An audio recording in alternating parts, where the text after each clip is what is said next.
नमस्कार, टीजीएस में आपका स्वागत है और मैं हूं आपके साथ गोकुल चौधरी। और पॉडकास्ट की लिस्ट में आज हमारे साथ हैं संत कह सकते हैं और लेखक भी कह सकते हैं, या आप घूमने फिरने वाले जो बाबा है ना, उस श्रेणी के शख्स जिन्होंने इस दुनिया की सारी चीजों को बहुत नजदीकी से देखा और ये देखा कि ये जो सांसारिक जीवन है इसमें ठीक नहीं है, संत बनना आसान है। रास्ता तय कर लिया है, भंगवाधारी कपड़ों वाला, और हृदय भी परिवर्तन हो गया है। तो बहुत सारी बात करेंगे। लेखक भी है, एक जिंगूर नाम से पुस्तक आई, उस पर भी बात करेंगे। और बात करेंगे आज के इस परिदृश्य की कि आज के जमाने में क्या चल रहा है और क्या है साधु की परिभाषा और कैसे जीवन चल रहा है। तो मैं स्वागत करता हूं आप सबके आशीर्वाद और आप सबकी अनुमति से हमारे स्टूडियो में संत श्री राम दास जी का। सर आपका स्वागत है। राधे राधे। ये सही है, राधे राधे। कैसे हैं आप? बढ़िया एकदम। तो मैं शुरुआत यहीं से कर लेता हूं कि अचानक ये एक 22-25 साल का युवा इन कपड़ों में मौज है। क्या वजह है? घूमना फिरना अच्छा लगे तो करो, इसमें आप परिदृश्यता अच्छी दिखेगी, जैसी दृष्टि वैसी सृष्टि। नहीं, फिर कपड़े तो ये भी अच्छे हैं, दूसरे पहन रहे हैं वो भी अच्छे हैं, व्हाइट वाले भी अच्छे हैं, लेकिन यही भंगवाई क्यों सिलेक्ट किया आपने? कपड़ों से कोई मोह थोड़ी होता है। तो फिर क्या है, हृदय परिवर्तन हो गया? हाँ वो चलता है, लेकिन मोह कपड़े का थोड़ी होता है, और वो साधु कैसा जिसको मोह हो जाए। अभी एक गीत आया था ठांडा नोडी वाले का, उसने कहा कि अगर भगवान श्री राम ने भंगवे नहीं पहने होते ना, तो मैं बाबाओं को बहुत पीटता। वो आपने सुना उसको? मैंने बहुत खूब सारी कंट्रोवर्सी हुई उस पे कि भाई उन्होंने, साध्वी जी भी कुछ बोल रही थी। हाँ, देवी ठाकुर क्या नाम, वो नाम पता नहीं, वो कुछ बोल रहे थे तो उन पे ही उन्होंने कंट्रोवर्शियल टाइप ऐसा कुछ बोला था। तो बात वहीं आके अटक गई ना कि अगर भगवान ने ये कपड़े नहीं पहने होते तो मैं अभी वाले जो कपड़े पहन रहे बाबा घूम रहे हैं इनको मैं बहुत कूटता। आखिर क्या कारण था कि नोडी वाले ने ये कमेंट कपड़ों पर किया? सही भी किया होगा। नहीं सच बताओ सर, ये किया होगा ये नहीं, आप साधु हो, आप संत हो, आप बता सकते हो ना कि क्या वजह रही? वजह आप भी जानते हैं और मैं भी जानता हूँ, बाकी लोग भी जानते हैं। जानते समय बोल कोई नहीं पा रहा है और आपको बोलना पड़ेगा कि वजह क्या है। वजह वही है जो उन्होंने बताया। ये सही है, घूम फिर के बात वहीं आ रही है। बात वही होती है ना कि भाई चल रहा होता है सोसाइटी में, उस सर्कमस्टांसेस के अकॉर्डिंग ही होता है। जो सोसाइटी में चल रहा होता है वही फिल्म स्टार होते हैं, या फिर गाने गाने वाले होते हैं, या फिर लेखक होते हैं, वही लिखते हैं, वही बोलते हैं, वही गाते हैं। उससे पहले सिद्धू मूसेवाला ने भी कुछ ऐसा गाया था, उसकी वजह से उनकी हत्या हो गई। तो ऐसा ही चलता है सोसाइटी के अंदर, आदिकाल से ऐसा ही चलता आ रहा है। आपके बारे में जब मैंने पढ़ा और देखा तो मुझे बहुत कुछ लगा। बहुत लंबी बातें होंगी। आपने इस देश के सभी धामों की यात्रा भी कर ली है। मैंने 12 ज्योतिर्लिंग में से 9 ज्योतिर्लिंग और 3 महाधाम की पद यात्रा की है। अभी तक 3 ज्योतिर्लिंग बाकी है, वो मैं थोड़ा समय निकाल के करूँगा। अच्छा, मतलब आपने बहुत देखा है, बहुत सारे अलग अलग संतों के साथ मिलना हुआ है। विजुअल टाइप में संतों का तो मैं मतलब अथाह मैंने खुद उनको विजुलाइज किया, उनको साथ में बैठना उठना, फिर उनके आचरण को देखना, वो सब मैंने बहुत अच्छे से किया है।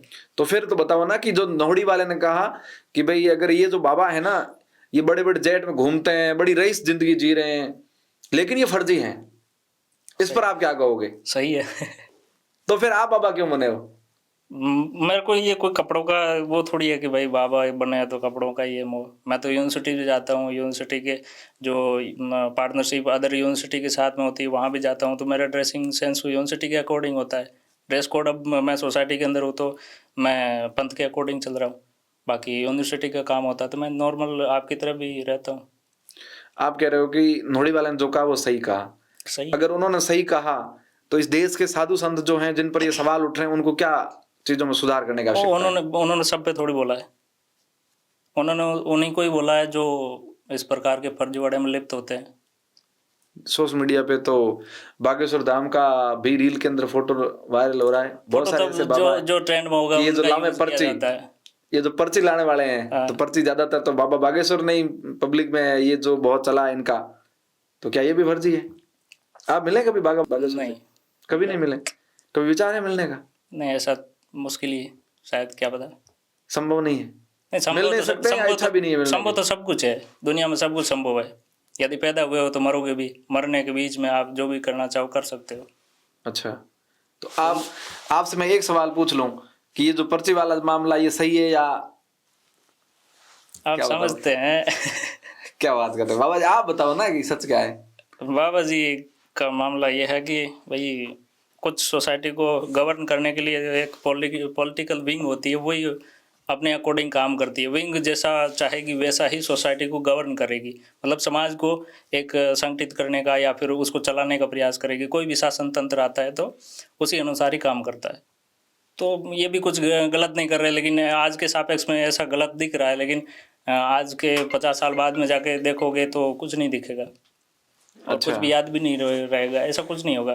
5-7 साल ऐसा रूमर बने रहते हैं, उसके बाद में निपट जाता है मामला। तो आप ये कहना चाहते हो कि बाबा जी के दिन अब कम ही रहे हैं ऐसे इस मामलों में, फिर कोई नहीं पूछेगा? फिर कोई नया आ जाएगा। अच्छा, चलिए वापस लौटते हैं आपके जीवन पर। मुझे आपके बारे में थोड़ा बताइए, खुद के परिवार के बारे में बताइए। व्यक्तिगत आपका जीवन शुरू कहाँ से हुआ, आपका जन्म कहाँ हुआ, आपकी एजुकेशन क्या है, इस बारे में थोड़ा बताइए। मैं फलोदी का हूँ, बाय बॉर्न, और अभी मैं बद्रीनाथ आश्रम से साधु हूँ और विष्णुई आश्रम से। और एजुकेशन में ग्रेजुएशन किया मैंने इकोनॉमिक्स से, और 12th तक मेरा पीसीएम था, फिजिक्स केमिस्ट्री मैथमेटिक्स। और उसके बाद मैंने फ्रेंच लैंग्वेज भी किया है और योगा में डिप्लोमा भी किया है। और अभी मेरी एमए चल रही है इन इंटरनेशनल रिलेशंस में, और आगे देख रहे हैं पीएचडी का नेट क्वालिफाई करके। तो एजुकेशन का तो ये मामला है। और बाकी मैंने ग्रेजुएशन के दौरान ही 1 साल ब्रेक लेकर पद यात्रा की थी 12 में से 9 ज्योतिर्लिंग की, तकरीबन जयपुर से निकल के रामेश्वरम तक जाके फिर द्वारिका और सोमनाथ करके फिर केदारनाथ तक, ऋषिकेश तक गया था मैं। ऋषिकेश में मैंने होल्ड किया हुआ, उसके आगे जाना है पैदल। अब वापस यहाँ से जाओगे बाद ऋषिकेश से फिर पैदल शुरू फिर करोगे? पैदल स्टार्ट कर लेंगे। आपने कहा कि मैं फलोदी से हूँ हाँ, और पीसीएम के स्टूडेंट हैं आप, पीसीएम। तो फिर साइंस का स्टूडेंट संत बन जाए ये कम ही होता है? वो ऋषिकेश जाके देखो, आश्रमों में बहुत ऐसे भंडारों में देखने को मिलते हैं। मैंने तो भंडारे खाए हैं ऋषिकेश आश्रम के, हरिद्वार आश्रम के आसपास न्योते आते हैं आश्रमों के। वहाँ जाके देखो कितने मतलब ऐसे संत बैठे रहते हैं, उनके साथ में आप आँख से आँख नहीं मिला सकते। आपने अभी कहा था ना कि डांडा वाला, उनके बारे में डांडा वाला बोल के देखे? नहीं बोल सकता भाई उनका हो रहा ही ऐसा है। आप आँख ही नहीं मिला सकते। वो इतने एजुकेट है, वो एक वो लफ्ज़ निकाल दे तो तुम मतलब ऐसे हो जाओगे कि क्या चल रहा है। अच्छा, होता है, हर किसी का अलग अलग व्यक्तित्व होता है। अच्छा। तो आपसे मैं ये जानना चाह रहा था कि आखिर आपने इतने पढ़े लिखे हो, इतना सब कुछ ठीक है, तो बाबा बनने का विचार आया कहाँ से? बाबा बनने के बाद में ग्रेजुएशन किया मैंने। उससे पहले ही बन गए आप? हाँ, तो फिर क्यों बने? थोड़ी संगति भी होती है। एक संगति होती है कि भाई शराबी के साथ में उठो बैठोगे तो शराबी बनोगे, फिर साधु के साथ में उठते बैठते हो तो साधु ही बनोगे। ऐसा ही आपकी संगत किससे किससे जुड़ी? साधु बनने का रास्ता कहाँ से तय हुआ, विचार कहाँ से आया, शुरुआत? विचार अपने जहन में ही होता है, वो चिंगारी लगनी चाहिए। कब तय कर लिया कि मुझे बाबा ही बनना है? 4-5 साल हो गए। मैं ग्रेजुएशन से लगभग स्टार्टिंग फेज में था, तो ग्रेजुएशन के दौरान कुछ होता है कि भाई कुछ करेंगे तो ये ठीक है, मतलब एक शांतिपूर्ण जिंदगी है, अच्छी है।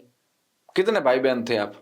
हैं, अभी भी हैं अभी आप तो भाई बहन नहीं हो ना, अब आप तो साधु हो। हाँ, मतलब वो तो ठीक है, लेकिन वो अपन पिंडदान वाले थोड़ी है। पिंडदान वाला तो एक अलग रहता है। आपका नहीं है अभी? अपन सोसाइटी में है, सोसाइटी में ऐसा नहीं होता। सोसाइटी वाले साधु अलग होते हैं, बॉडी अलग होती है इनकी, मतलब गवर्निंग बॉडी अलग है उनका पूरा। मतलब जैसे सोसाइटी होती है वैसे भी साधुओं में करीबन 60-70 अखाड़े हो जाएंगे, वो अलग अलग टाइप के। अच्छा, तो फिर परिवार के बारे में बताओ। खेती और परिवार है, अच्छा है, शांतिपूर्ण। भाई कितने हैं? 2 भाई, बड़ा मैं हूँ और 1 बहन है। तो फिर परिवार ने ये नहीं कहा कि घर के बड़े बेटे हो, फिर ये साधु संता वाला काम ठीक नहीं है, परिवार की जिम्मेदारी संभालो? नहीं, ऐसा कुछ नहीं है। मतलब परिवार को, फादर मदर को सेटिस्फाई करना आना चाहिए आपको। आपने कर दिया? जब पहली बार आपने जाके कैसे बोला पिताजी को कि मैं घर परिवार त्याग रहा हूँ? नहीं, मैं गया ही नहीं।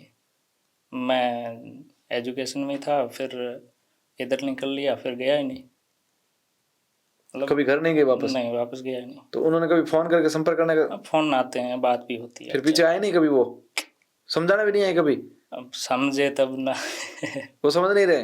अब वो सामने वाला समझे तब ना, मतलब वो समझाने आए लेकिन सामने वाला अच्छा, आप समझे नहीं तब। समझे?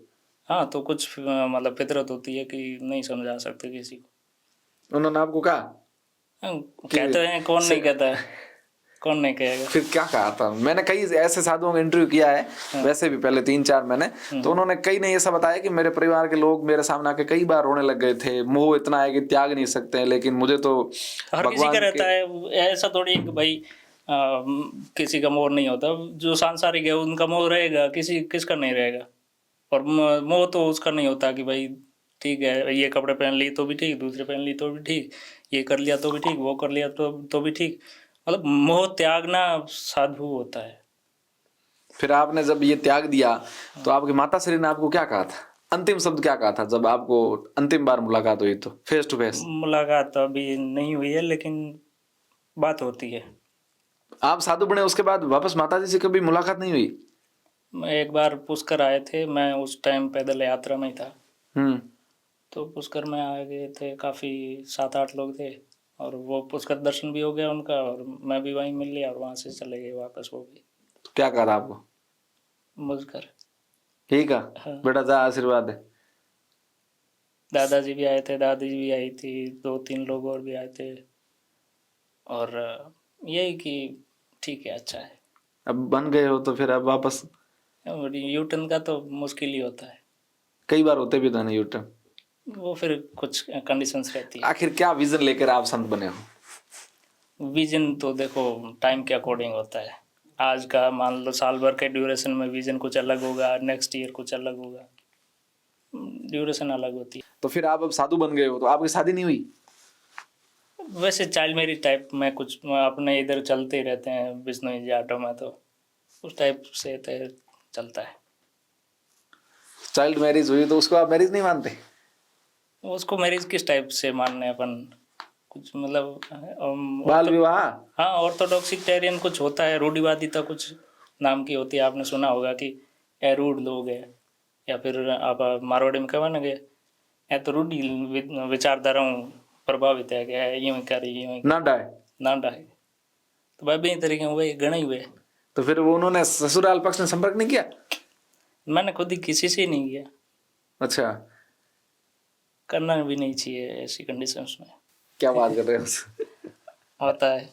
आप सब चीजों का शॉर्ट जवाब दे रहे हो कि मैंने किया ही नहीं, संपर्क नहीं किया। तो उन्होंने कभी आपसे संपर्क करने का प्रयास नहीं किया? भाई बच्चों के साथ हमने शादी कर रखी है हमारी बेटी की, तो परिवार प्रेशर डाला ही होगा समाज के अंदर, होता है कि आपका बेटा घर छोड़ के भाग गया, साधु बन गया है। मेरे पास ऐसे कई और मामले भी आए थे जहां बाल विवाह में कुछ लोग साधु इसलिए बन गए कि उन पर प्रेशर था कि इससे शादी करो ही करो, तो उसने कहा मुझे ये पसंद नहीं है, मैं इसके साथ शादी नहीं करूंगा बाल विवाह, तो वो डर के मारे भाग गया घर छोड़ के, फिर वो बाबा बन गया। गणा ही वे। तो फिर आपको वो चीजें नहीं हुई? 5-5 टाबर वाला बाप भी साधु बन उड़ा बैठा। हाँ हाँ, बन सकते हैं। तो आपके ऊपर ये प्रेशर नहीं आया कि भाई शादी कर ली है? प्रेशराइज कुछ नहीं होता, लेकिन क्या है कि अपनी इधर की सोसाइटी इस तरह से गवर्निंग होती है कि भाई साधुता या फिर जो सफ़ेद पोश है, सफ़ेद पोशाक है, या फिर उसके बाद में जो धंधे वाले लोग हैं या फिर तस्कर लोग हैं, ये इनका जो साँठ गांठ होती है उसके बीच में कोई आदमी फंस के रह जाता है। तस्कर की बात करी तो आप कैसे पता कि तस्कर लोग? हाँ, मैंने अभी स्टोरी लिखी थी ना। किस पे? ये इसी बेस की कहानी है एक। हाँ बताओ। चाइल्ड मैरिज की ये कहानी है, तो उसको मैंने इस तरह से डिफाइन किया है कि जो सफ़ेद पोशाक और साधु और एक तस्कर तीनों कैसे गठबंधन करके ऐसे सोसाइटी को गवर्न करते रहते हैं, समझे आप?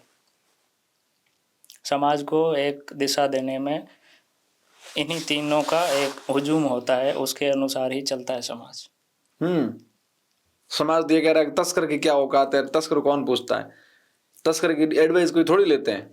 तस्कर पर्दे के पीछे होता है, आगे बाबा होते हैं, आगे सफेद पोश भी होता है। अच्छा, समाज के पंच पटेल, पीछे से वो हैंडल करता है तस्करों को। पंच पटेल को पंच बनाता कौन है? किंग मेकर तस्कर है। किंग मेकर वही है। अच्छा, इस पर आपने कहानी लिखी, वो कहाँ मिलेगी पढ़ने को? अमेजन, फ्लिपकार्ट वगैरह है ना, और बाकी रिटेल जो। अच्छा, उस पर वीडियो बनाया आपने या किताब है? बुक है। पूरी? हाँ, क्या नाम से? पब्लिश्ड झिंगुर। अच्छा, इन झिंगुर में ये पार्ट है? झिंगुर में ही ये पार्ट है। एक बच्चे की कहानी बताता हूँ आपको कि स्कूलिंग टाइप का लड़का था और हॉस्टल में रहता था, और फिर गया किसी दिन, एक दिन धार्मिक मेले के आयोजन में, और ठीक फिर बात है।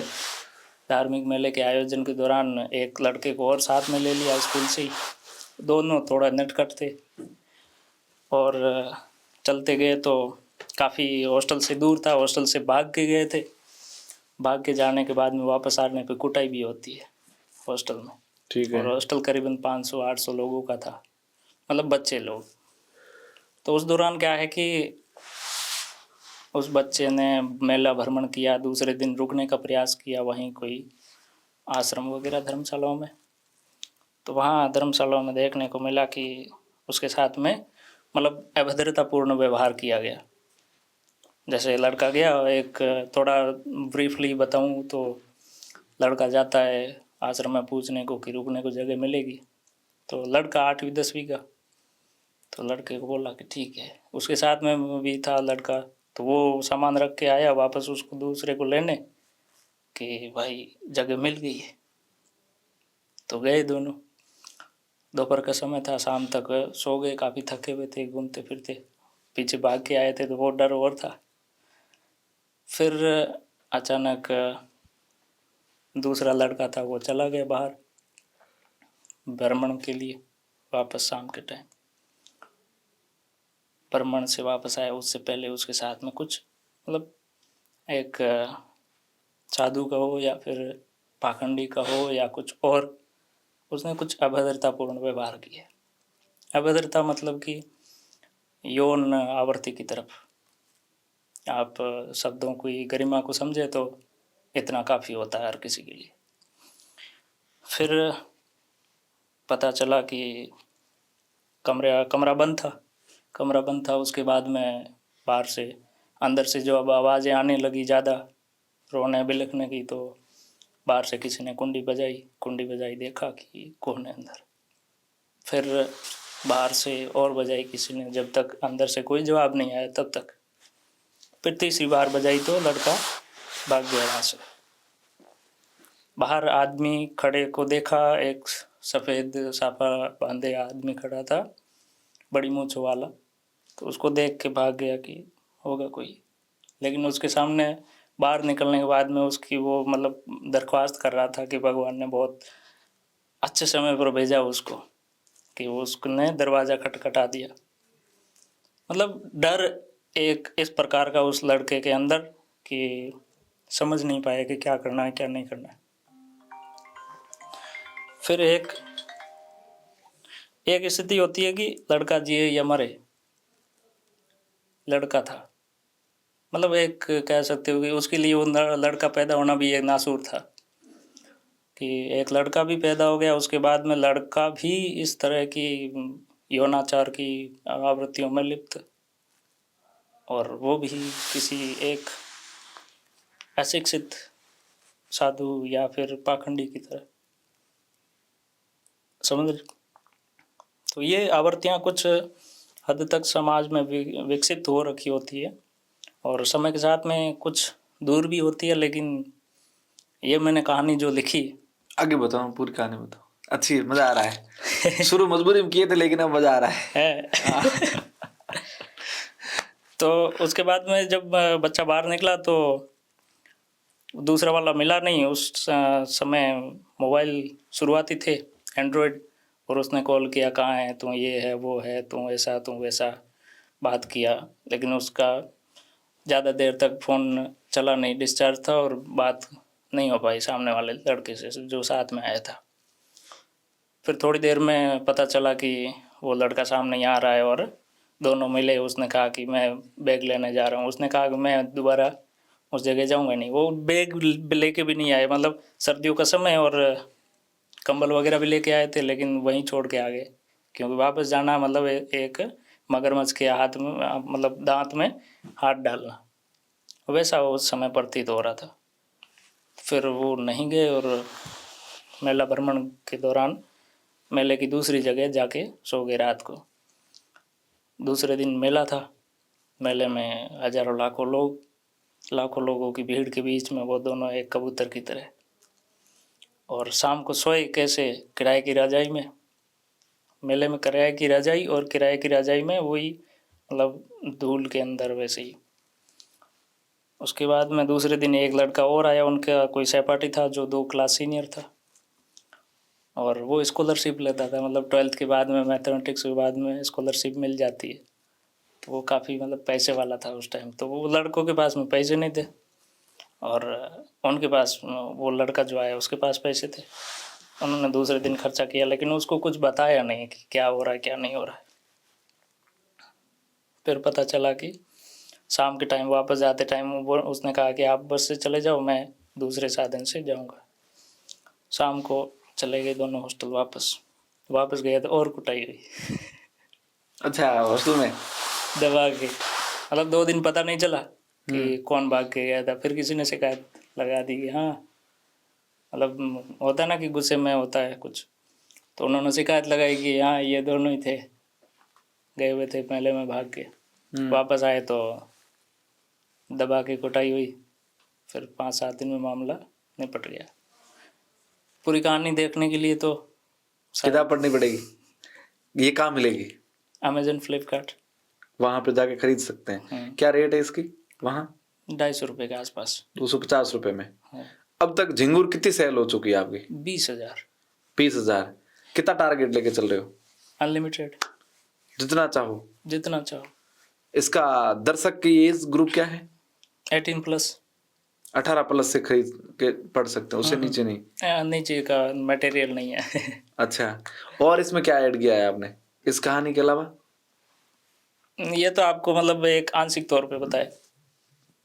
और भी कोई टॉपिक जो इसमें आपने ऐड किया, जो प्रमुखता से आपको इसको देख इसमें पढ़ने को मिलेगा वो? Child sex. अच्छा, क्या है इसमें, क्या लिखा है आपने इसके बारे में, थोड़ा बताइए। मतलब एक हॉस्टल लाइफ में कैसे किसी के साथ में दुर्व्यवहार होते हैं, एक बच्चा या बच्ची किसी टाइप से भी। और उस कहानी को बहुत सारगर्भित किया है कि मतलब बचाव खुद का खुद ही कर सकते हो, कोई तुम्हारा वो नहीं होता। थोड़ा इसको भी विस्तार से बताइए। हर कोई नरबक्सी है यहाँ यहाँ का मतलब है कि जो अनअवेयर है, अनएजुकेट है, भले ही वो कपड़ा पहन के बैठा है, क्या है कपड़े में, कपड़ा पहन लेने मात्र से साधु नहीं होता। सीताहरण के टाइम भी रावण साधु ही था। ठीक है, उदाहरण बढ़िया है ये उदाहरण अब वो आसाराम की मूवी आ रही ना, उसमें उन्होंने मनोज कुमार वाजपेयी ने यूज किया है। अच्छा, मतलब एक बहुत अच्छे लेवल पे वो, मतलब मनोज कुमार वाजपेयी उसमें एडवोकेट की भूमिका में, तो वो रोल प्ले करते टाइम बोलते हैं कि ऐसा करते तो रावण ने भी नहीं किया था। तो होना चाहिए कि भाई तुम इस तरह से व्यवहार करते हो, तुम्हें मतलब एजुकेशन का तुम ई नहीं जानते, तुम्हें मतलब सुबह शाम का ज्ञान नहीं है, फिर तुम इस प्रकार के यौनाचार में विकसित पाए जाते हो, तुम लड़के और लड़की में भी भेद नहीं कर पाते हो, फिर क्या तुम ढोंग ही तो कर रहे हो। ढोंग वो अच्छा ही बोला होगा उन्होंने। अच्छा, न्योली वाला क्या नाम है उनका? न्योडी वाला, ढांडा डांडा न्योडी वाला। अच्छा ही बोला उन्होंने, बहुत तरीके से बोला है। अच्छा, और 2 शब्दों में उन्होंने पानी निकाल दिया पूरा। अच्छा, बताओ। आपने फिर इसमें क्या लिखा है?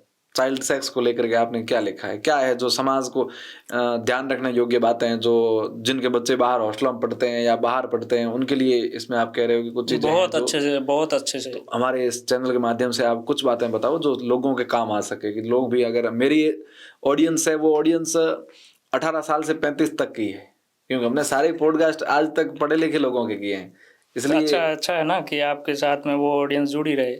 हाँ, तो इसके बारे में बताओ कि उनको क्या ध्यान रखना चाहिए।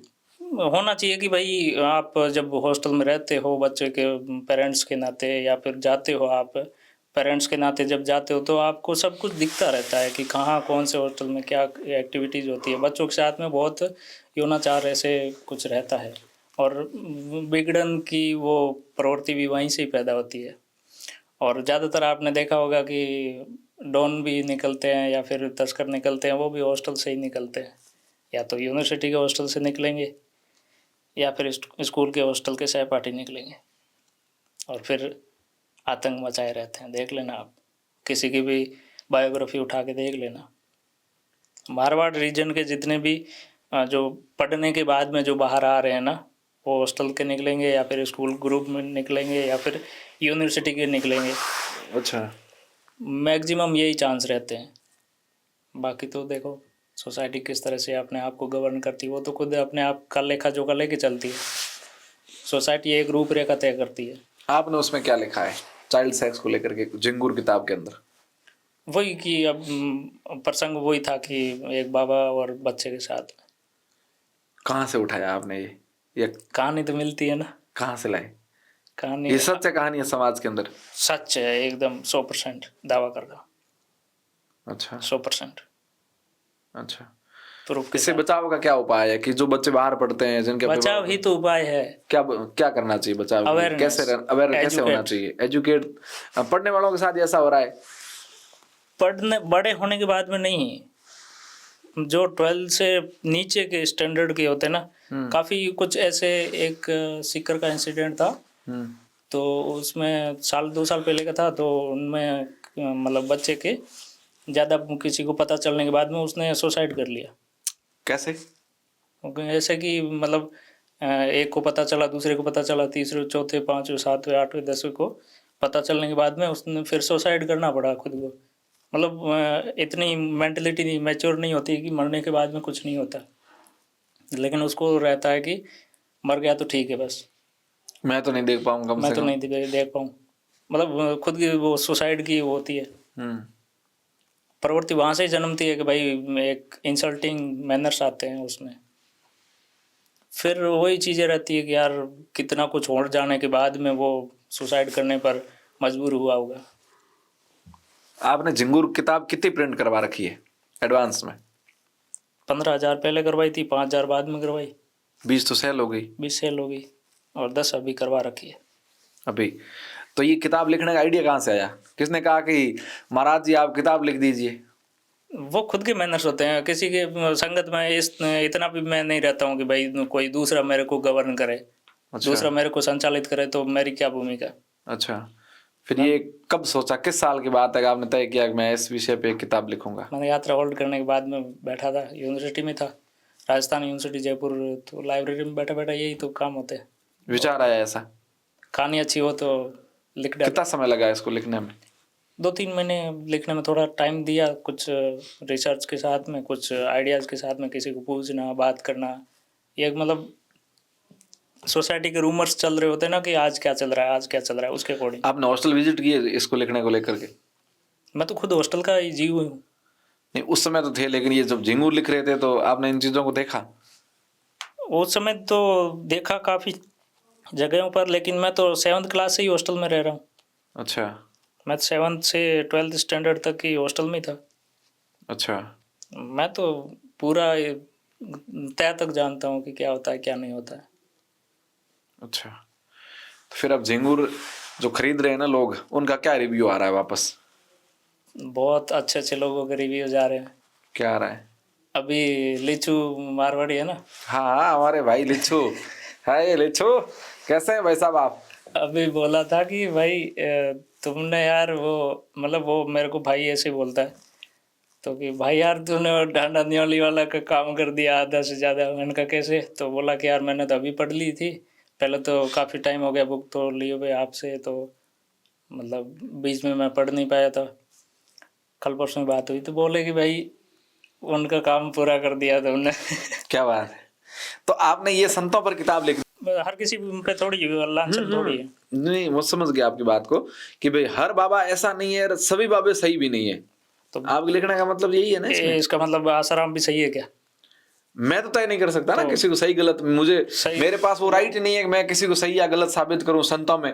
हाँ, मैं सार्वजनिक जीवन में। हम कौन होते हैं? आप और मैं कौन होते हैं कि सही और गलत? आप तो खुद बाबा हो ना, तो बाबा को जज कर सकता है। जज कर सकते हैं, सही और गलत कौन डिसाइड? आप अपने हिसाब से कह ही सकते हो कि भाई कौन सही है कौन गलत, राय दे सकते हो। हम राय नहीं दे सकते ना, क्यों? हमारे पास वो संतों की परिभाषा नहीं है ना, हम जानते ही नहीं, ये भी नहीं जानते संतों परिभाषा की। कुछ है ही नहीं। तो डराते हैं कि खा जाएंगे, खत्म कर देंगे, भस्म कर देंगे, ऐसा बर्बाद कुछ कर नहीं होता। देंगे। ऐसा होता है कि नहीं होता है? हैं? भूत, पलीत, पिशाच, ये इतनी सारी क्रियाएं वगैरह वगैरह का 1 मिनट में वो आपको तांत्रिक छू होता मंतर है, कर दें। वो तांत्रिक होता है, तांत्रिक साधु नहीं होता। अच्छा, हाँ, तो ये बाबाओं के पास ऐसी क्रिया नहीं होती? हर किसी को, हर कोई तो लोटा बाबा लेके ऐसे थोड़ी डोल रहा होता है। नहीं, बाबाओं के पास लोग जाते हैं आशीर्वाद लेने, तो कुछ होता है उसमें या सिद्धियां होती है। सिद्धियां होती है ना? तो कोई ऐसा आपके पास कोई सिद्धि है तो मुझे क्या पता, अरे थोड़ी देर मेरा लाइन लगा दो, मेरे को कोई भाई इतना नहीं, निपटा दो। हर किसी से इतना नहीं डरना चाहिए। डरने का मतलब है मुझे तो बहुत डर लगता है ये भगवा कपड़ों से। मैं तो कोई देखता हूँ तो दूर से दंडवत प्रणाम करता हूँ, डरने का बिछ मतलब- जाता हूँ उनके चरणों में कि गुरु बस ध्यान रखना, हमारा हमारा कुछ गलत मत कर देना। व्यक्तित्व देखो कैसा है, व्यक्तित्व है तो दंडवत हो वो जाओ। तो कैसे पता चलेगा कि व्यक्तित्व है? चेहरे से पता चल जाता है, एक्सप्रेशन कैसे है उनके, सब कुछ। आसाराम के बड़ा व्यक्तित्व था, मोदी जी के फोटो आए उनके सभाओं फोटो में, किसी के बड़े साथ बड़े आने से क्या राजनेता मतलब जाते है? थे। फोटो क्या ये किसी के, आसाराम को देखने कितने लोग आते अभी थे? सुनो, अभी एक एप्स्टीन फाइल आई थी, जैसे अमेरिकन जो फाइल थी, हाँ हाँ, आपने पूरा देखा होगा। एप्स्टीन फाइल में वो एक क्या, वो थॉमस क्या नाम था, वो व्हील चेयर पे ही रहता था, क्या नाम, वो भी वो सब में लिपटा चिपटे। तो क्या हो गया? नहीं लिपट सकते व्हील चेयर तो वाले? आप कह रहे हो कि आसाराम जी के मोदी के साथ फोटो, फोटो से क्या मतलब? नहीं तो मतलब आसाराम का एक और था ना, एक माहौल था उनका कि बाबा है, बड़ी सिद्धि है, फिर जेल चले गए। और एप्स्टीन फाइल में भी बहुतों का था, वो निपट गया। नहीं, उनकी फाइल आती या सीढ़ियां आ जाती है हिंदुस्तान में। तो वो फाइल रिलीज अब की है, 2006 में निकली हुई है, ठीक है। वो एक 2009 में भी आई थी, फिर 19 में भी आई थी, अभी दोबारा, अभी क्या उसने बाहर नहीं निकली थी। अच्छा, हाँ, बाहर खबरें इसकी आई थी। अमेरिकन जस्टिस डिपार्टमेंट है वहाँ, उन्होंने एक जो रिलीज की है, उससे पहले उसको कोई रिलीज नहीं कर सकता। जैसे इंडिया में है ना कि लाल बहादुर शास्त्री की जो मौत की कहानी है, या फिर वो फाइल है, वो दबी पड़ी है, या सुभाष चंद्र बोस की, वो भी दबी पड़ी है। लेकिन बाहर निकालने के लिए गवर्नमेंट चाहे, गृह मंत्रालय चाहे तो कर सकता है। अच्छा, अदरवाइज नहीं होगा। अच्छा, वापस लौटते हैं आपकी वाली बात पे कि संतों का एक बाबा है, पाखंडी है, जिसने ऐसा किया, जिस पर आपने झिंगुर लिखी है। उसमें मैंने एक कहानी को कवर किया है कि भाई इस तरह के व्यवहार में तुम लड़का लड़की का भी भेद नहीं कर पा रहे हो, क्या घंटा बनोगे साधु? तो फिर लोग तो कहेंगे ना कि बाबा जी खुद भी इन कपड़ों में घूम रहे हो, नाथ दास जी, और आप ही इनको लपेट रहे हो। ठीक है, कमियां होती है, छोटी मोटी गलतियां होती है, हर समाज के अंदर कमियां, विकृत ठीक लोग है, और गलत लोग होते सब हैं। कमियों को लेके तो चलोगे तो कैंसर हो जाएगा। नहीं, पर विकृत लोग तो होते ही हैं, हर समाज के अंदर होते हैं। विकृतों को निकालने का भी प्रावधान रहना चाहिए ना। तो नहीं करते हैं क्या साधु व ऐसा संत कुछ ये? नहीं होता, आ गया वो आ गया। अच्छा, जिसको क्या पता नहीं वो भी साधु। इससे आगे बढ़ते हैं। झिंगुर में आप घूम फिरा के यही कह रहे हो कि कहानी कहीं ना कहीं संत हर जगह है झिंगुर में? देखो नहीं है, वो सिर्फ सब जगह उतना नहीं। ही दिया है मैंने कि भाई इस तरह से नहीं चाहिए। तो साधु, नशा, पार्टियां, सेक्स और पाखंड, इसको लेकर के इस देश के अंदर खूब कहानियां बनती है। इस पर आप क्या कहना चाहोगे? कपड़े के पीछे सब कुछ चलता है, कपड़ों में सब डंगे। नेक्स्ट बुक मेरी यही है। क्या नाम है उसका? कपड़ों में नंगा। खोल रहे हो धोती आप सभी की। अच्छा, इस पर बैन लग जाएगा फिर आपके? ऐसा कुछ नहीं है, हैं? बैन नहीं लगता। बैन नहीं लगेगा? बैन नहीं लगेगा, इसका मतलब है कि यदि कुछ ज़्यादा हो जाता है तो देखा जाएगा, लेकिन सुप्रीम कोर्ट है, हाई कोर्ट है, सब कुछ चलता है, एडवोकेट्स है, अधिवक्ता लोग बोलते हैं। ऐसा नहीं है कि सब कुछ शांत रह के ऐसे सुन रहे दर्शक बन के। तो आपने ये क्यों बीड़ा उठाया कि मुझे समाज के अंदर जो ये बड़ी कुरूतियां हैं जिन पर कोई बोल नहीं पा रहा, जैसे सब डर रहे हैं, मुझे उस पर ही बोलना है? ऐसा वजह तो तभी है ना, जहाँ कोई नहीं जा सके तब वहां जाओ, तब तो मजा है, नहीं तो क्या जिंदगी है। अच्छा, क्या तो जिंदगी जिए। कुछ डर नहीं लगेगा आपको कि बाबा लोग आपको निपटा देंगे? नहीं, बाबा लोग तो कुछ नहीं करेंगे, बाकी क्या पता। ये होता है ना, आश्रम मूवी आई थी कि वेब सीरीज आई थी, बोपा भाई भी होते सबके। बोपा भाई। क्या जीवन में एक दोस्त होना चाहिए बोपा भाई जैसा, वो कुछ हो ना हो। उस वेब सीरीज आपने देखा? मैंने तो पूरा सब चीजें उसमें जो दिखाया गया है उसका, और समाज के अंदर जो साधु संत बनकर घूम रहे हैं लोगों का, कहीं ना आपको लगता है कि वाकई में ये सच ही है? आपको नहीं लगता क्या? मुझे पता नहीं ना साधु संतों के बारे में, मैं कुछ कह नहीं सकता। नहीं, आप भी गौण हो रहे हैं। नहीं नहीं, मैं डर रहा हूँ साधु संतों से।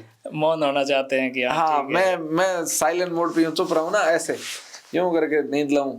साधु संत जो कर रहे हैं वो करने दो। इस देश के अंदर अगर साधुओं पर आवाज उठा दी तो आप या तो देशद्रोही हो जाओगे या आपको निपटा दिया जाएगा, इसलिए अच्छी बात है, फिर निपटा दिए तो भी ठीक है, क्योंकि उस जिंदगी से भी क्या जो बोल नहीं सके तुम, अच्छा फिर फ्रीडम ऑफ स्पीच का क्या मतलब? है फ्रीडम इस देश के अंदर?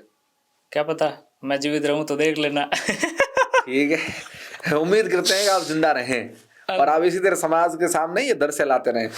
तो जिस तरह से भोबा भाई का ये जो आश्रम का आया ना, हाँ, वैसा दृश्य आप किस पर लिखने जा रहे हैं?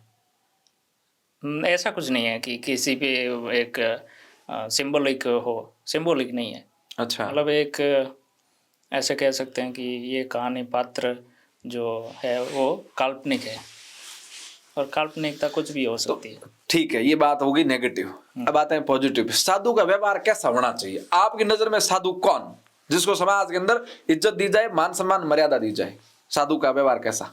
वो व्यक्ति जो साधु, वो जो अपने आप के व्यवहार से आंका जाए। कैसा व्यवहार? व्यवहार उसके चेहरे से देखा जाए। व्यक्ति कोई भी एक अनपढ़ से अनपढ़ भी देखे ना, तो उसको लगे कि भाई, या फिर पढ़ा लिखा भी कितना भी हो, कितना भी साइंटिस्ट टाइप का भी लोग हो, वो भी देखे तो ऐसा लगे कि हाँ यार, देखने पे कुछ ऐसा लगा कि हाँ, इससे मैं प्रभावित हो सकता हूँ।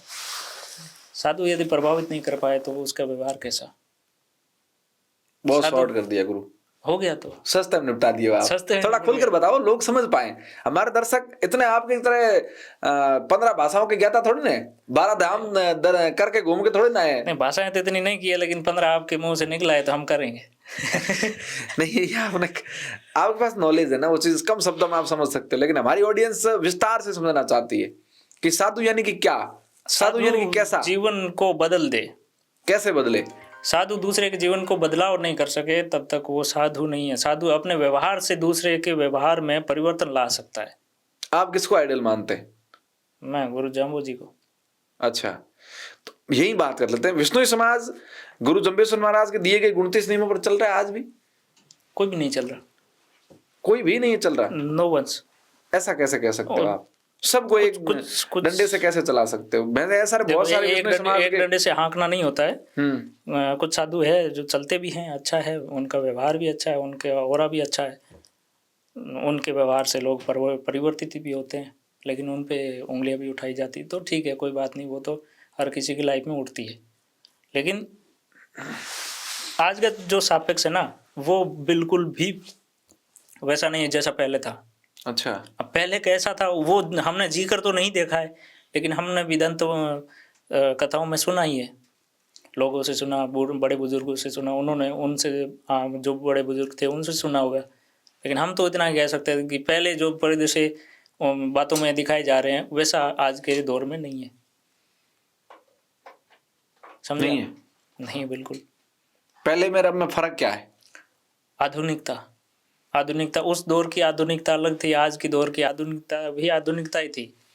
अभी आधुनिकता में बाबाओं के पास तो कुछ भी नहीं है, गाड़ी है और क्या है। इतना नॉर्मल चलता है यार। कोई आदमी जाएगा किसी प्रोग्राम में तो खुद के पास व्हीकल होगा तो टाइम पे पहुंचेगा ना। हाँ, तो फिर और क्या? और बाबाओं ने क्या बदलाव किया है जो आप पहले से? बाबाओं के नहीं होते हैं बदलाव, सोसाइटी में होते हैं, सोसाइटी में ही बाबा होते हैं। बाबा कोई अलग से फिर आप झिंगुर के माध्यम से टारगेट क्यों कर रहे हैं पाखंडी? मैं टारगेट नहीं कर रहा हूँ, कुछ एलिमेंट्स होते हैं, तत्व होते हैं, उनको ही मैंने उसमें हाईलाइट किया है। अच्छा, मैंने हर किसी को नहीं बोला है, वापस मैंने इतना लौटते ही हैं। बोलता है। विष्णु समाज, आप जिस समाज से हैं उस समाज के अंदर हम ये सोचते हैं कि आज भी कहीं न कहीं मर्यादाएं, हाँ है, संस्कृति बची हुई है। बिल्कुल, बहुत हद तक संस्कार बहुत गहरे लेवल पे। कई गांवों में जाके देखो, आपको मतलब आपने पहले कभी देखा ही नहीं होगा ऐसे घर परिवार भी मिलेंगे। इसके मतलब उनके रूट कोज है ना, बहुत ही गहरे होते हैं। उनकी जो वंशानुगत पीढ़ियाँ आई है ना, उन पीढ़ियों को देखोगे तो भी एक अलग तरह के व्यवहार में ही मिलेंगे। बहुत सारी पीढ़ियाँ ऐसी देखने को मिली है।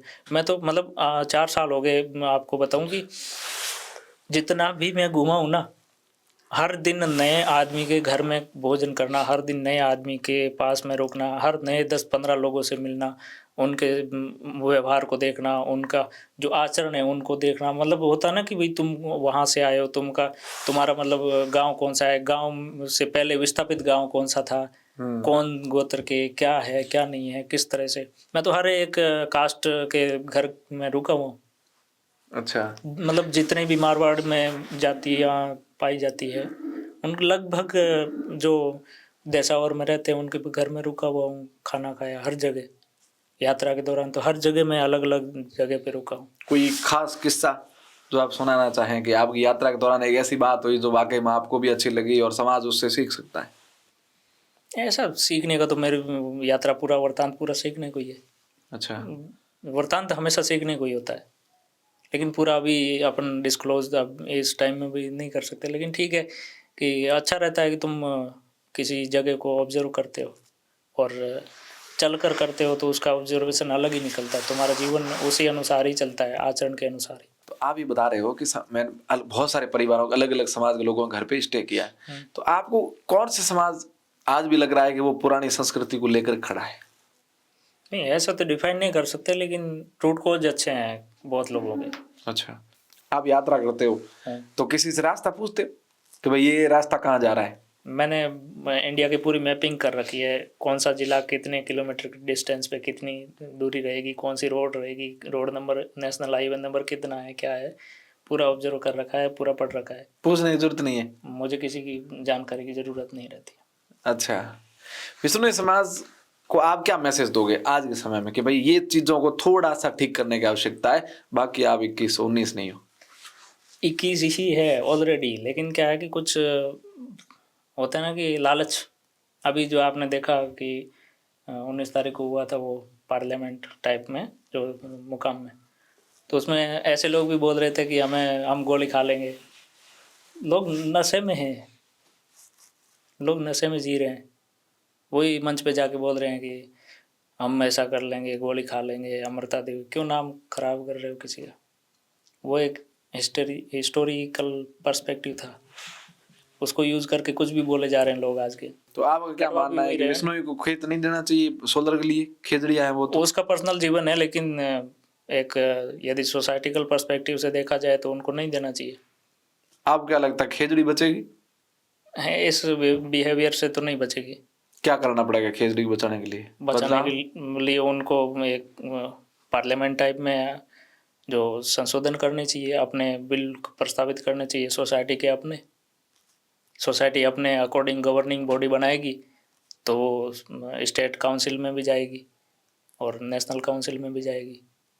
मामला जाए तो सुप्रीम कोर्ट भी जाए, क्या दिक्कत है? लेकिन पॉलिटिकल विंग भी तो होनी चाहिए, वो एस्पिरेशन भी तो होनी चाहिए, लेकिन उद्देश्य किसी के कुछ है नहीं, संशोधन किसी को कुछ करना नहीं, बस डींगे हाँकते हैं हर कोई, ऐसे चलता नहीं है। तो क्या विष्णु ने खेजड़ी को लेकर के नियम छोड़ दिया? गया, अब वो जमाना गया कि खेजड़ी के लिए कुछ भी हो जाता था। अब गर्दनें नहीं कटेगी खेजड़ी के लिए? अब गर्दनें नहीं कटती, अब जेब में पैसा आता है। अच्छा। इससे आगे बढ़ते हैं। जोधपुर का नाम लिया तो याद आ जाएगा सलमान खान का वो केस, उसके बारे में आपने कुछ पढ़ा लिखा है? वो 97 का है। उसके बारे में आपने कुछ देखा? आप उस पर कोई लिखने वाले हो किताब? नहीं, ऐसा कुछ है ही नहीं। कुछ नहीं लिखने वाले हो? शायद ऐसा कुछ एक राइटर थे, वो लिख रहे हैं शायद, कुछ लिख रहे हैं। हाँ। अच्छा। इससे आगे बढ़ते हैं। आपने 9 धाम की यात्रा कर ली? 9 ज्योतिर्लिंग की है मैंने। 9 ज्योतिर्लिंग की हाँ, यात्रा कर ली? उज्जैन, ओमकारेश्वर, मल्लिकार्जुन, रामेश्वरम, भीमाशंकर, त्र्यंबकेश्वर, कृष्णेश्वर, सोमनाथ, नागेश्वर। सबसे आसान कौन सी यात्रा थी? आसान तो ये नागेश्वर सोमनाथ, ये ठीक था। कैसे? मतलब रास्ते भी सुगम थे, इतनी सामने से हवाएं भी नहीं रहती। चलते टाइम में हवाएं सामने से हो तो हवा निकल जाती है। अच्छा, तकलीफ होती है। कितने लोग चलते थे आपके साथ में? मैं अकेला था, लेकिन एक दिन ये पोरबंदर से लेके द्वारिका तक एक बाबा चला था मेरे साथ में। करीबन वो मतलब वो उस टाइप का बाबा था कि उसके 5-6 लड़के लड़कियां वो थे और उसके बाद में बाबा बना हुआ था। वो यादव था, यूपी का। वो बोला कि यार तुम कहाँ के हो, मेरे को पूरा बताने को बोला। मैंने पूरा डिटेल बताया उनको। फिर बोला कि यार तुम्हारे एरिया में तो वो एक प्रथा चलती है ना। मैंने कहा यार क्या प्रथा चलती है? तो बोला कि यार ऐसी प्रथा है कि तुम्हारे एरिया में एक ऐसे आदमी को छांटा जाता है जो बॉडी से अष्ट पुष्ट हो, और वो मतलब उसका जेनेटिक्स अच्छा हो और उसको मतलब एक सेक्स टॉय की तरह यूज़ किया जाता था। जैसे कि मतलब वो किसी के घर में एंटर कर लिया और उसके जूते बाहर पड़े रहेंगे तो उसके घर का मालिक भी एंटर नहीं करता घर में। समझे इस बात को? ऐसी वो प्रथा का कुछ नाम बताया था, मैं भूल रहा हूँ, लेकिन ऐसा कुछ उन्होंने मतलब पूरे दिन उनकी यही डिटेल चलती रही। मैं पोरबंदर से रवाना हुआ तब से लेकर 30-40 किलोमीटर गए थे हम।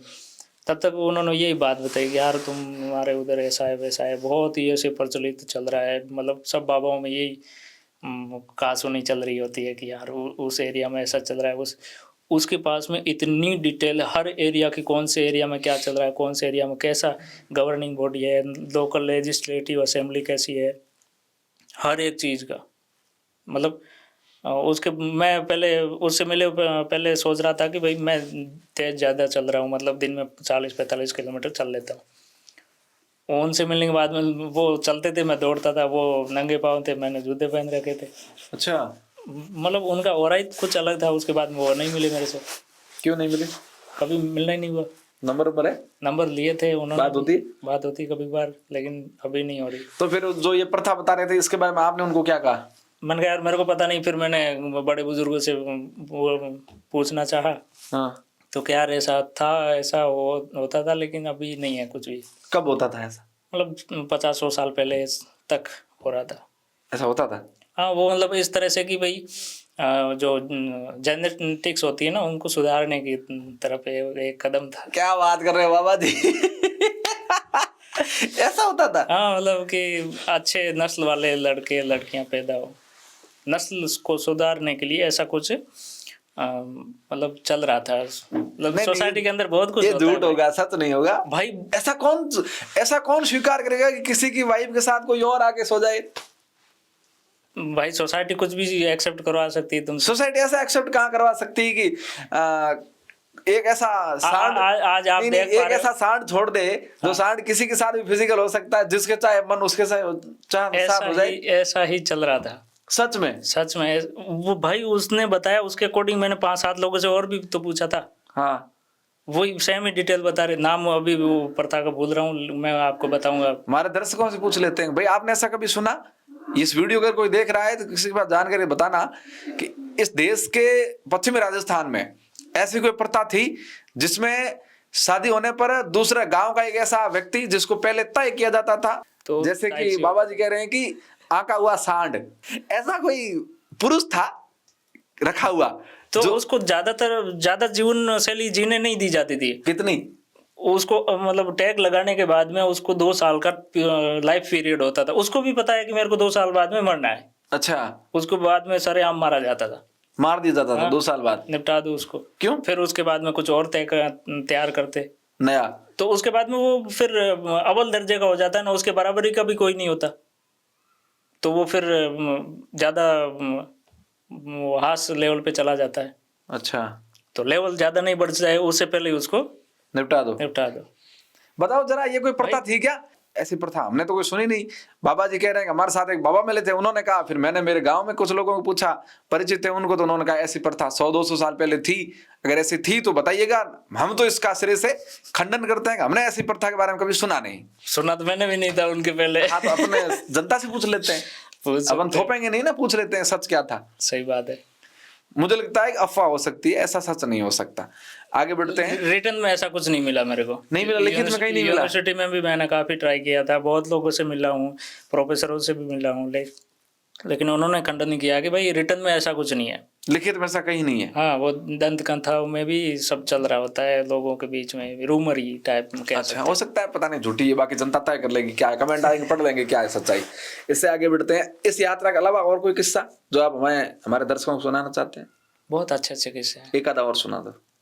आंध्रा में था मैं, मल्लिकार्जुन ज्योतिर्लिंग दर्शन करके डाउन मतलब तिरुपति की तरफ जा रहा था। नंदियाला महानंदी टेम्पल है, वहाँ की तरफ जा रहा था। नंदियाला जाना था 2 दिन बाद में। जंगली एरिया था, 60 किलोमीटर का लगातार। मैं मल्लिकार्जुन से सुबह निकला था 4 बजे, और मल्लिकार्जुन से 4 बजे निकला, तब मैं सामने नाइट को 10 बजे पहुँचने वाला था, 60 किलोमीटर का बैरियर पार करके। ठीक बात है। उसके आगे कोई स्टे का जगह ही नहीं था उस 60 किलोमीटर के ड्यूरेशन में। मुझे जाना भी ज़रूरी, रुकूं तो भी गया, नहीं रुकूं तो भी गया। और वहाँ पे तो फॉरेस्ट गार्ड का वो नेम एक कोज भी लिखा हुआ था ना कि भाई तुम इस टाइम पीरियड के बाद में जंगल में नहीं दिखोगे। और पैदल कोई भी दिखे या फिर कोई रुकवाए आपको, गाड़ी भी नहीं रोकनी होती, पानी भी नहीं मिलता था वहाँ कोई भी। अच्छा। तो उन्होंने पानी दिया और खाना भी दिया। फिर उसके बाद में बोला कि आप 3-4 दिन बाद में हमारे गांव के आसपास से आओगे, मेरे को पता है, तिरुपति जाओगे तो रास्ते में पड़ेगा। तो मैं वहाँ रुका, शाम को टाइम मेरे को मंदिर ले गए, महादेव जी का मंदिर था पहाड़ी के नीचे। काफ़ी चीज़ें हुई, शाम को भोजन हुआ, वहीं रुके। सुबह किसी दूसरी जगह पे लेके गए भोजन के लिए, जहाँ मतलब एक बागान लगा हुआ है, चीकू लगे हुए हैं, आम लगे हुए हैं, मतलब बहुत सारे टाइप्स के फ्रूट के बागान हैं। उसके घर में लेके गए। वो एक दुबई में रह के आ चुका था, उसको पूरा हिंदी आता है, क्योंकि वो दुबई में रहा। तो हिंदी वाले लोग जो राजस्थान, यूपी, मध्य प्रदेश वगैरह वहाँ के लोग रहते उधर, उसके साथ रहता तो वो तमिल तेलुगु वाला भी सीख लेता है।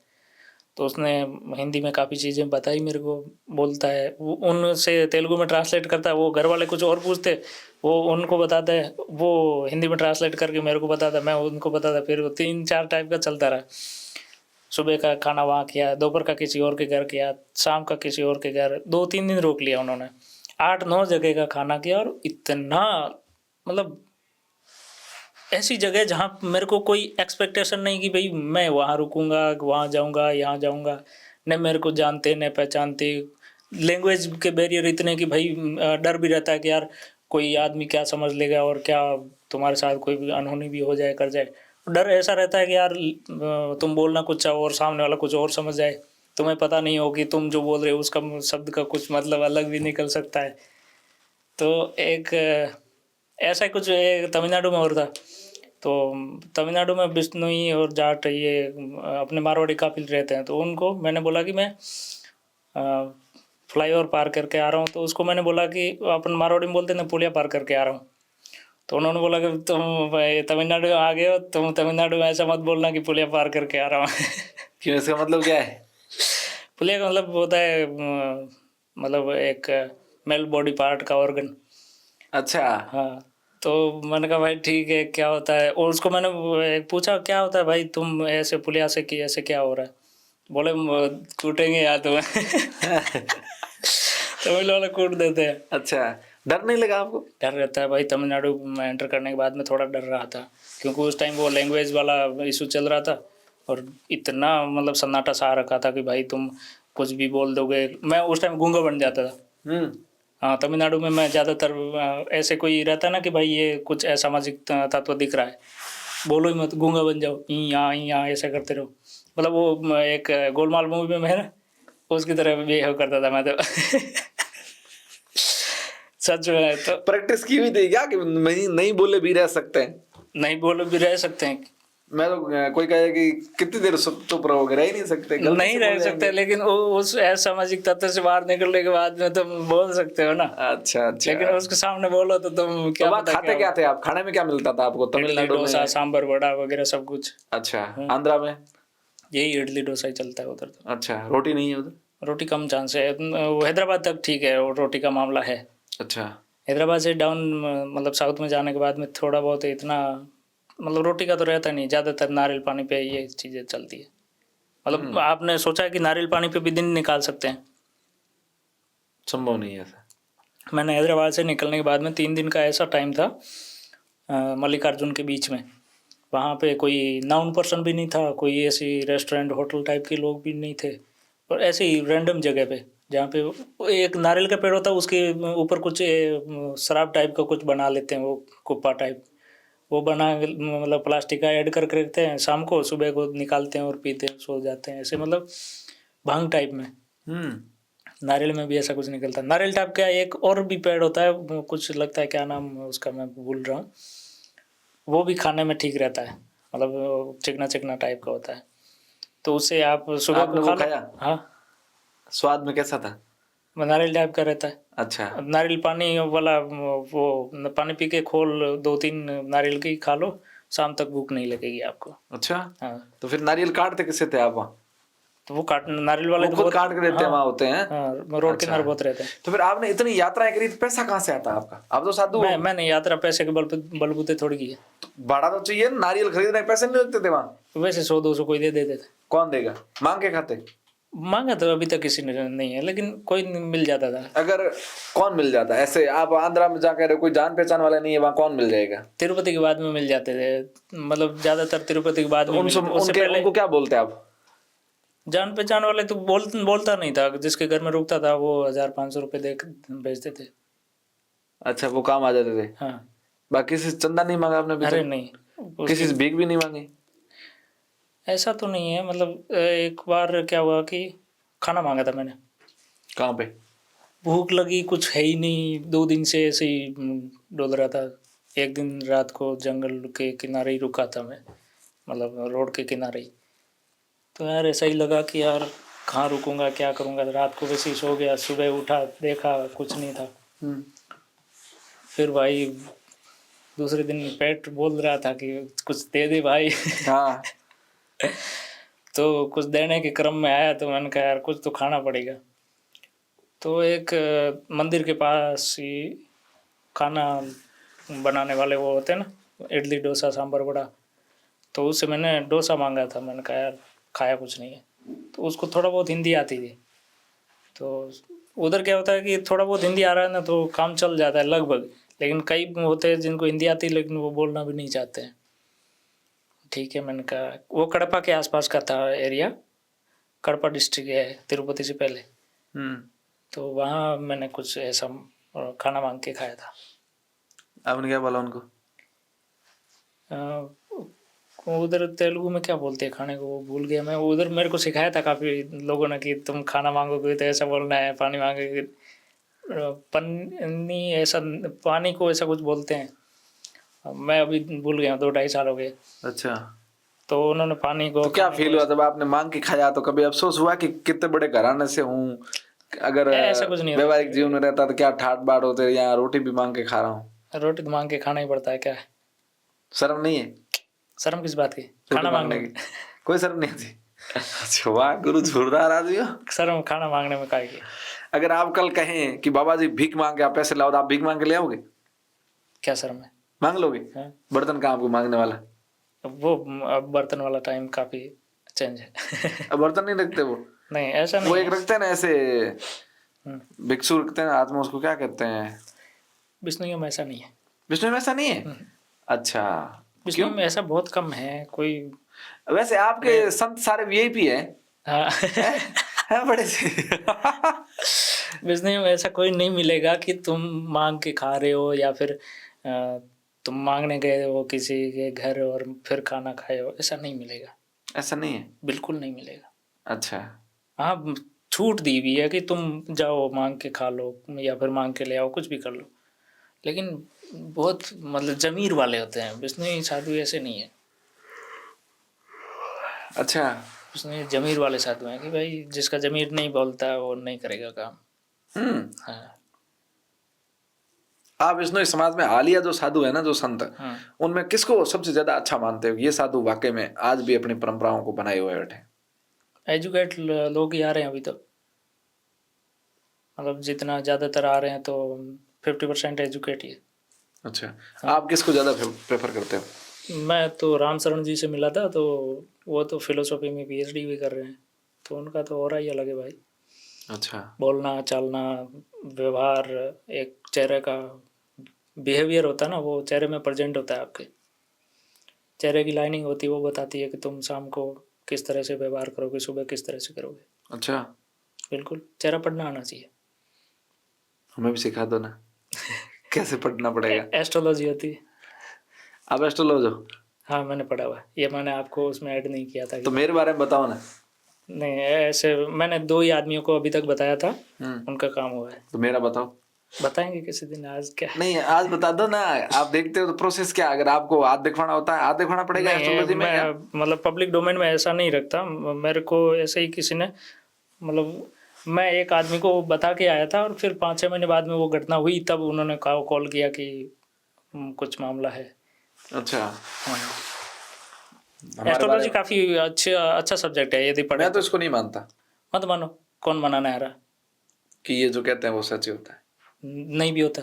इसका प्रचार भी तो बहुत चल रहा है ना एस्ट्रोलॉजी का सोशल एस्ट्रोलॉजर मीडिया पे। तो दुनिया को वही चाहिए, वो प्रोवाइड करे, डिमांड वही है, सप्लाई वो दे रहे हैं, क्या दिक्कत है। इकोनॉमी का एक टर्म है कि भाई डिमांड के अकॉर्डिंग सप्लाई हो रही है तो ठीक है, मार्केट वैसे ही तो चलेगा। हमारे डिमांड है कि आप हमारे बारे में बताओ एस्ट्रोलॉजी के नहीं, माध्यम हम से। सप्लाई नहीं देंगे। सप्लाई नहीं देंगे। तो एक अच्छा। होता है ना कि भाई मारे प्रोडक्ट डिमांड कितनी है, बिंग अकॉर्डिंग सप्लाई हुआ तो मार्केट को भाव बरोबर रहे, ठीक है, समझिए। बड़े जानकार है बाबा जी डूडो के बारे में भी। वही चल रहा होता है भाई। कोई मैं आप कहें तो मैं कोई वो कुल्हड़ी के बीज थोड़ी हूँ।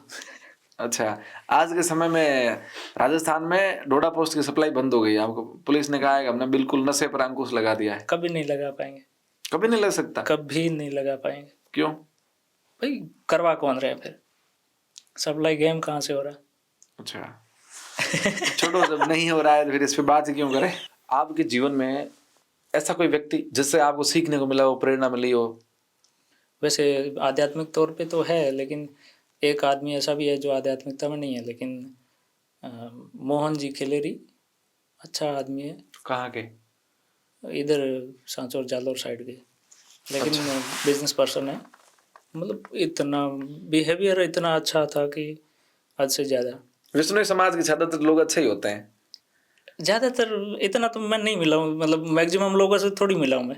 लेकिन उन्होंने तो मेरे को सामने से इनवाइट किया था, मैं उनको जानता नहीं, वो मेरे को जानते नहीं थे। फिर किसी ने बोला कि ऐसा आदमी है, वो पैदल यात्रा में, तो उन्होंने बोला कि इनवाइट करो कि घर पे आ जाए। वो कहाँ रहते हैं? वो महाराष्ट्र रहते हैं। आप महाराष्ट्र उनके घर गए थे? हाँ। अच्छा। इतना लग्जरी उनका मतलब रहन सहन रहता है। एक महाराष्ट्र का बड़ा डिस्ट्रिक्ट है, वहाँ उस डिस्ट्रिक्ट में सबसे ज़्यादा जीएसटी पे करने वाला वो आदमी है। अच्छा। जीएसटी पे होता है ना अर्ली, मतलब ईयरली का एक रेफरेंस आता है, उसमें वो आदमी रहता है। अच्छा। आदमी का और ही अलग है उसका। आपने उनसे क्या सीखा? एक लिविंग ऑफ स्टैंडर्ड। अच्छा। स्टैंडर्ड के साथ में होता है ना कि जज्बे मजीनो वो।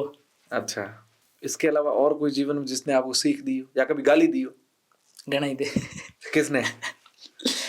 घर में मतलब बहुत लोग होते हैं ये, वो तो वो पाखंडी है, वो तो डबलेबाज है, वो तो यूं अच्छा, थाने भी क्या पाखंडी है?